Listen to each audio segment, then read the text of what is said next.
They invited everyone to toast the family legacy, except me. But when I walked into that ballroom and announced I was the one who bought their company, you could hear the champagne glasses stop mid-air. Hi, I'm Sabrina Lee, the so-called outsider of a very proud family. They once told me I didn't belong. So I built something of my own, quietly, patiently. And when the moment came, I didn't just take a seat at the table, I owned the room they tried to keep me out of. But how did I go from invisible to inevitable? Well, that's a story I think you'll want to hear. Before we dive into the story, let me learn a bit about you. If you're a charming lady, please leave the number 1 in the comments. And if you're a dashing gentleman, leave the number 2. This way I can send you a special greeting. Now let's start the story together. The email came at 9:07 a.m., tucked between a payroll approval and a catering invoice. Naomi had forwarded it without a subject line, just a single attachment and her usual crisp, "Let me know if you'd like to respond." I clicked it out of habit, then froze halfway through the second line. Legacy Gala. Confirmed guest list, it read. Landon, Elise, Veronica, a string of high-profile donors and old friends of the Whitmore family. My name was nowhere. 3 messages down, I found the thread she hadn't meant for me to see. Or maybe she had. From Veronica. She's not legacy. Let's not complicate optics. Landon had replied with his usual flair, agreed. No need to bring up old drama. Then Elise, casual as ever. Besides, she hates galas. She'll probably thank us. I set the laptop down gently. Across the glass, rain traced long, vertical lines down the window, soft and unhurried. Naomi stood by the coffee bar, stirring a tea bag into her mug. Cinnamon again. The smell reminded me of the last holiday season I spent with my mother, back when she used to make spiced apple bread and hum along to the radio while the oven warmed the kitchen. I remembered another room, another rejection. 8 years ago, in the Whitmore boardroom, I had pitched an equity-sharing model I'd built after months of study. They hadn't just said no, they'd laughed, said it sounded too grassroots for a biotech brand aiming to look elite. That same week, I registered Everlabs under a different name. 1 year later, my company quietly won the Cascade Med contract Whitmore Biotech had been banking on. I never brought it up. I stood up, smoothing the cuffs of my navy blazer, walked across the office and opened the lower drawer of my desk. Inside was a single folder, labeled in my handwriting, W-Final. The papers were crisp, untouched since last week, waiting for this moment. As I pulled the folder out, my eyes caught a corner of an old envelope, faded but familiar. Mom, Green Lake. I'd never opened it. Maybe I wasn't ready. Or maybe I was saving it for the day I'd need courage that wasn't just mine. I returned to my desk and clicked the pen Naomi had gifted me on my last birthday. She said it was for signing milestones. I signed my name across 3 pages, each stroke precise, unwavering. It was done. Naomi turned from the window. They're final. I nodded. Schedule the upload. They'll know who owns the room the moment I step in. She didn't flinch. Would you like me to have your name announced at the gala? I looked back at the rain, the slow rhythm against the glass. No, I said. Let the silence speak first. I knew every hallway in the Whitmore estate, but not a single framed photo had me in it. Their smiles beamed down from hallway walls, Landon shaking hands with a senator, Elise cutting a ribbon at some charity luncheon. Even the holiday cards were designed like magazine covers. I was there, of course. I helped carry the folding chairs or served punch while they posed, but I never made the cut. Veronica once said I didn't have the look of a Whitmore woman. She smiled when she said it, like it was just an observation. Not cruel, not kind, just true in her mind. That was the last time I asked to be seen. After that, I stayed out of the camera's way on purpose. I was 17 when my mother collapsed on the porch of our little rental near Green Lake. A stroke, they said. The kind that doesn't give you time to say goodbye. By the following spring, Veronica had removed Mom's name from the Family Foundation's page. "It's cleaner this way," she explained when I asked. I never asked again. When other kids in college were finding themselves, I was working doubles at a cafe in Fremont. I'd close at 10, walk 3 blocks to the 24-hour tech library, and teach myself neural systems modeling using open-source tutorials. I didn't have a mentor, just determination and good headphones. That was enough. At 23, I submitted a business model proposal to the Whitmore Advisory Group, a cooperative biotech system built on profit sharing and decentralized research. Landon skimmed the first page and said, "Sounds like a nonprofit for nerds." Elise asked if I wanted to start a science commune. Veronica gave me a pat on the hand and said, "You're sweet, but this isn't your lane." So I stopped trying to use their road. 2 months later, I filed for an LLC in my own name. I called it Everlabs. The car hummed softly beneath us as we crossed the Embarcadero. Naomi sat beside me, quiet, flipping through her tablet. I was reviewing the final talking points, but my fingers paused on the last slide. A quote from my mother, "Build what they can't take from you." The city blurred past the window, old brick buildings and polished steel towers. Somewhere in between, I had found my footing. "You sure you want to walk into that room alone?" Naomi asked gently, not looking up. I met her eyes in the reflection of the window. "I'm not walking in alone," I said. "I'm bringing years of silence with me." As the car pulled to a stop, I saw the banner strung across the venue entrance, Whitmore Legacy Gala. The word legacy gleamed in gold, bold serif letters across heavy white canvas. I reached into my coat pocket and felt the crumpled edge of an envelope. The invite that never arrived formally, printed without my name, slipped under my door by mistake. I stepped out of the car, heels clicking against wet stone, and walked toward the doors without looking back. The ballroom smelled like citrus polish and old money. Crystal chandeliers hung low over tables, dressed in bone-white linen. A string quartet played something elegant and forgettable near the back wall. Servers floated by with trays of champagne and tuna tartare. Everything looked exactly as it should for a Whitmore event, curated, expensive, self-congratulatory. I entered through the side with Naomi, bypassing the main doors and the donor photo wall. I didn't need my name on a plaque. It was already on the deed. Inside, I paused near a marble column as Landon and Elise took the stage. A spotlight framed them in soft gold while applause rippled politely through the crowd. Landon spoke first, all charm and borrowed humility. "Tonight is a celebration of legacy," he said, "a chance to honor where we come from and where we're headed." He gestured to Elise, who smiled like she practiced in a mirror. "Whitmore Biotech is proud to continue our tradition of excellence," she added, lifting her glass, "to the next 100 years. Somewhere near the back, a camera clicked. Naomi handed me the microphone. I stepped into the aisle. It didn't matter that my heels were quiet. Heads turned before I said a word. I walked straight toward the stage, the weight of my silence heavier than any speech. Elise faltered first, her smile thinning. Landon squinted, confused. Veronica was standing off to the right, chatting with an investor, until she saw me and froze. I reached the foot of the stage, turned to face the crowd, and spoke calmly. "Good evening. My name is Sabrina Lee. I'm the CEO of Everlabs Holdings." There was a pause, half recognition, half disorientation. "I'm also the majority stakeholder of Whitmore Biotech." A wave of whispers broke across the room. Chairs shifted. Someone's wine glass tapped the edge of their plate. Elise took a step back. Her hand slipped, and her cocktail hit the floor with a muted crack. I didn't flinch. "You invited everyone here tonight to celebrate legacy," I continued, voice even. "I'm here to correct its definition." Behind me, the large projection screen flickered. The old logo, Whitmore Legacy, glitched briefly. Then, pixel by pixel, it changed.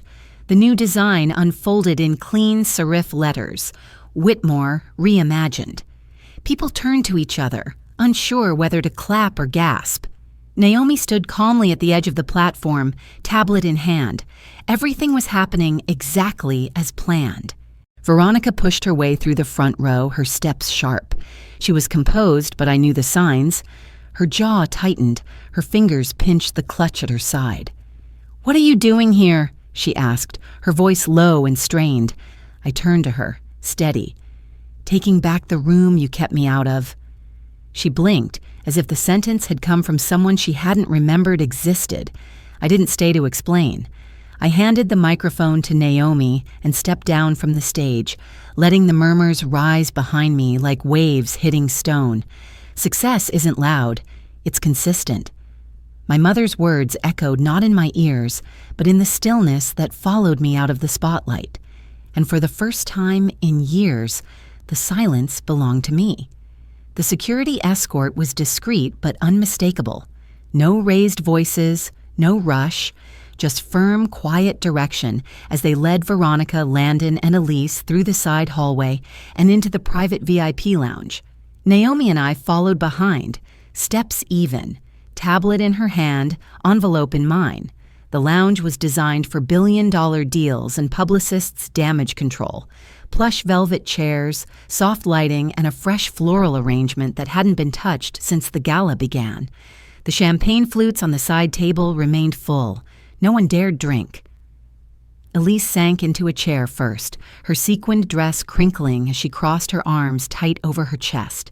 Landon stood by the window, silent. Veronica stayed near the center of the room, poised and glaring, waiting for the answer that didn't fit her script. Naomi handed each of them a sealed envelope. Landon glanced at his, but didn't open it. Elise ignored hers completely. Veronica looked at me. "You've been planning this?" she asked, voice tight. I met her stare without blinking. Number I executed it.